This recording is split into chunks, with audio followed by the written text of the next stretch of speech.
청산행 맨 처음에 손 흔들고 떠나갈 미련은 없다 라고 이야기를 해. 어딜 떠날 미련이 없는 걸까 라고 단정적으로 표현을 해놨어. 근데 무슨 말인지 몰라? 그런 다음에 며칠째 청산에 와서 발을 푼대. 화자의 시간 공간 나왔죠. 그러니 흐리던 산길이 이제 잘 보인대. 얘는 플러스 얘는 마이너스로의 변화. 화자는 변화를 느끼고 있구나. 그런데 이 구절 생각 진짜 잘해봐야 돼. 무슨 뜻 같니? 여기에서 이 미련이라는 말을 봤던 기억이 무의식적으로 들어와야 된단 말이야. 상수리 열매를 주어. 어디에서? 청산에서. 그런데 이 새끼가 인가를 내려다보는 행위를 하고 있단 말이죠. 왜 내려다볼까? 사람 사는 데를 쓰다둔 편지 구절과 버린 칫솔을 왜 생각을 할까? 라는 거야. 그 다음 편지 구절 이거 다 속세에 있는 거죠. 얘는 지금 청산에 있는데 청산에서 속세를 생각하고 있다고. 즉 속세에 대한 미련이 있네 라고 받아들여져야 돼. 이건 무조건이야. 그러면서 남방으로 가다 길을 놓치고 두어 번 허우적거리는 여울물에서 이거 할 수 있겠나? 동일시 객관적 상관물. 그러면서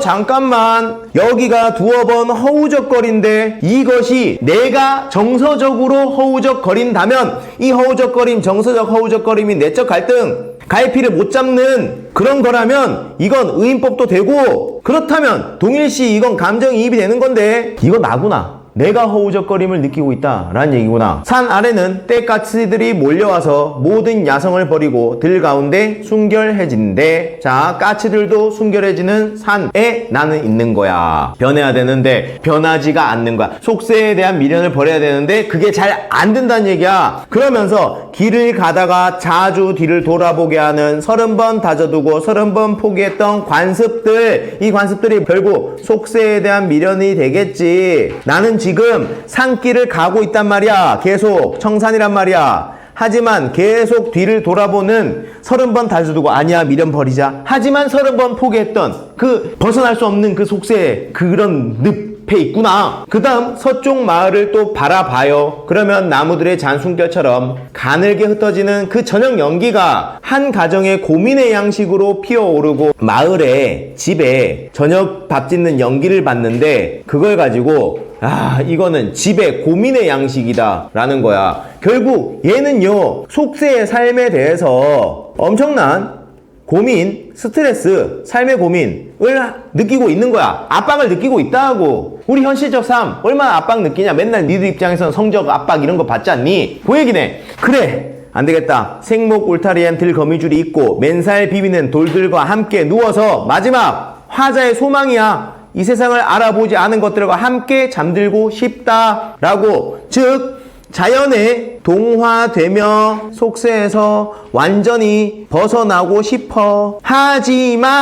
하지만 완전 그 경지에 간 거야 못 간 거야? 못 간 거야. 정상이야. 속세에 대한 미련도 가지고 있어. 그런 단계의 모습을 있는 그대로 표현하고 있다고. 사실과 관습, 고도기후라는 시도 한번 또 봐봐. 어휘, 고즈넉하다가 무슨 뜻일까? 고즈넉하다, 고요하고 아늑하다 라는 뜻이에요. 이 시에는 나가 이제 그만할게요. 계속 나오는 거거든요. 그래서 우리 개념 나 나오면 동그라미 2개 치라고 했었잖니. 개념 하나 맞는 거야. 고즈넉한 저녁에 차를 마십니다. 그래 화자의 반응. 내가 좋아하는 차를 마셔요. 이건 사실입니다. 상당히 사실일 뿐이라고 하며 단정적으로 표현하고 말아요. 차의 짙은 향기와 관계없이, 차의 짙은 향기는 참고로 세모예요. 관계없는 거기 때문에 얘는 물과 같이 담담한 사실일 뿐이다. 사실이라고 얘기했어. 지금 1연의 포인트는 제목이 뭐야? 사실과 관습이잖아. 그래 1연에는 사실이다 라고 이야기를 하고 2연에는 관습이다 라고 이야기를 한다고. 2연은 관습이다 사실과 관습에 대한 이야기를 했어. 자 2연요 누군가의 시킴을 받아서 참새가 땅에 떨어지는 것도 아니고 누구의 손으로 들국화를 어여삐 가꾼 것도 아니대. 그러면 누구의 손 세모하고 누구의 시킴 세모 하란 말이다. 그런데 이 얘기를 왜 하는 거냐? 옛날에는 누가 시켜서 참새가 떨어지는 걸로 생각을 했고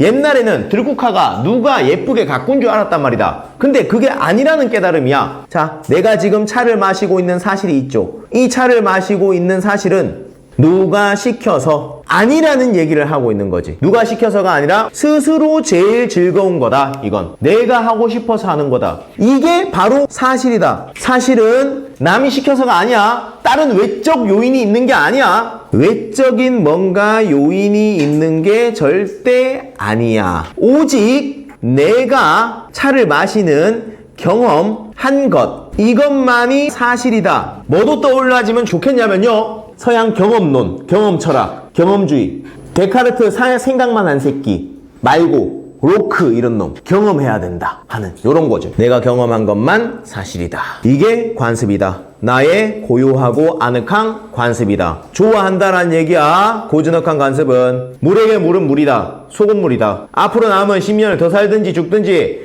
나는 나다. 차를 마시는 나다. 라고. 즉 얘가요, 뒤에 문제 풀다가 여러분 감은 와야 돼. 뭐와의 독립을 선언한 거야? 신 또는 절대자와의 독립을 선언한 거야. 어려워. 어렵지만 이런 게 있다라고 알아도, 이 김현승이라는 사람은 옛날에 신에 대한 시를 상당히 많이 썼던 사람이야. 참고해. 참고. 그냥 와, 신 믿습니다 막 이랬다고. 근데 이 고독이라고 하는 것이 바로 신이 없구나 라고 하는 인식을 한 거야. 결국에는 그 이후에는 이렇게 자신의 경험만 진짜 모든 판단의 근거다 라는 생각으로 바뀌어요. 이 짙은 향기, 이런 게 신이란 말이다. 관계도 없이 차를 마시고 있다는 내 현재 팩트, 사실과 관습, 커스텀은 내가 아는 나한테 대한 모든 것이다. 이건 나의 모든 것이래. 전부다. 유일하다. 오로지 내가 믿음의 근거는, 나의 믿음, 인식의 근거는 경험밖에 없다. 믿음, only라고 할게. only